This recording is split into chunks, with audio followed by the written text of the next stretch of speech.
A storm passes over Rome. You can almost hear the wind batter the canvas of the emperor's campaign tent. Columns shiver outside the city. Distant, yet ever-present armies shift and betray. Still, in this clamor, Marcus Aurelius sits. He opens a battered journal. People look for retreats for themselves in the country, by the coast, or in the hills. You yourself are much inclined to this desire, but this is altogether a mark of the most common sort of men, for it is in your power whenever you choose to retire into yourself. For nowhere, either with more quiet or more freedom from trouble, does a man retire than into his own soul. Marcus Aurelius wrote, "It's tempting to fantasize about escape, to dream of clean air, empty beaches, the perfect cabin miles from noise. The urge is universal. Work piles up, politics sicken, the mind quietly begs, let me run just for a day." But Marcus, a man who could command whole worlds to silence, knew better. Real tranquility wasn't in marble baths or highland villas. It was something he carried with him, blade close, even in war. "Retreat," he writes, "lives in your own mind. The most steadying sanctuary is invisible." Today, it's the same itch. Scrolling real estate in distant towns, scanning jobs in far-off cities. Maybe you're sitting right now in a room, wishing you were anywhere but here. But pause, for a breath. The invitation of these lines isn't to settle for stress, but to practice building a bit of that retreat inside, right where you are. Close your eyes, gather your thoughts, withdraw, not with panic, but as an act of strength. The world, for a moment, can wait. The first rule is to keep an untroubled spirit. The second is to look things in the face and know them for what they are, Marcus Aurelius wrote. This was Marcus again, scrawling wisdom in darkness. He didn't say, "Control what happens." No emperor, not even a philosopher king, could do that. Enemies still plot, famine still strikes, friends still betray. So, keep an untroubled spirit. What does that mean? It means cultivating a space that chaos can't quite touch. Can you sit at work, disaster swirling, and hold your center? Can you look at your fear, the cancellation, the breakup, the ranting boss, and still see clearly? The second rule lands sharper. Look things in the face and know them for what they are. How often do we hide from reality, soften facts, excuse someone's abuse, or pretend the job isn't draining us? Stoicism says, meet reality with open eyes, not as you wish it would be, but as it is. That simple discipline, to see your life, your stress, your grief directly, is its own form of courage. What you need is not those fists or those shields or that warlike gear, but rather a mind that can withstand itself. For the mind, when it has once departed from truth, is driven further and further into chaos. Seneca wrote these words, not on the battlefield, but as a man haunted by exile, by the threat of execution from Nero's Rome. He'd walked the halls of power, then lost almost everything. He's blunt. The fiercest armor is of the mind.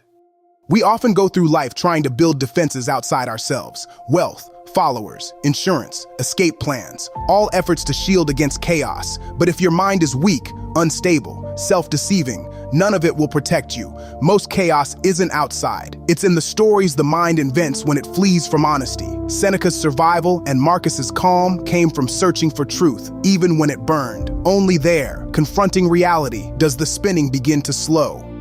Do you ask why such flight does not help you? It is because you flee along with yourself. You must lay aside the burdens of the mind. Until you do this, no place will satisfy you. Seneca wrote, how often have you changed scenery hoping to change your life? A new job, a new relationship, a new city, but old anxieties, patterns, tempers always seem to find you again, stowing away in your own skull. Seneca, again, names the trap directly. You cannot outrun your own mind. Dissatisfaction follows because the source was never the place. Until you lay aside the burdens from within, nowhere offers rest. This is harsh, but freeing. Be careful, however, that reading many authors and all kinds of books does not make you discursive and unsteady. You must linger among a limited number of master thinkers and digest their works if you would derive ideas which shall win firm hold in your mind. Everywhere means nowhere, Seneca wrote. It's easy to be overwhelmed by information. Today, entire oceans of advice, podcasts, books, and influencers wait at the edge of a phone. You keep scrolling, hoping one more insight will fix things. But after a while, your mind buzzes with contradictions. No lesson truly sticks. Seneca offers a quieter reminder. Wisdom isn't scattered, it's soaked in. Linger, return to a handful of deep thinkers. Read, then reread.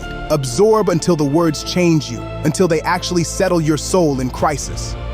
Be mostly silent. Say what is necessary in few words. Very rarely, when the occasion demands, speak, but not about common topics, not about gladiators, or horse races, or athletes, or food and drink, the topics of everyday conversation.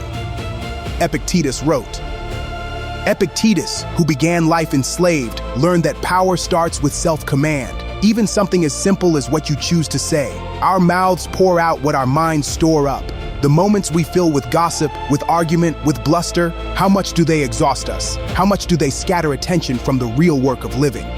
To practice restraint in conversation is also to practice steadiness under pressure. This isn't about arrogance or withdrawing, but about directing energy. When you feel yourself clambering to fill silence, pause. Ask yourself, is this useful? Is it honest? Sometimes true strength is found in letting silence do its work. For anyone living through loud, relentless times, at work, on screen, in the world, cultivating the habit of saying less, but with meaning, is a crucial act of rebellion. The happy life is one which is in accordance with its own nature, Seneca wrote.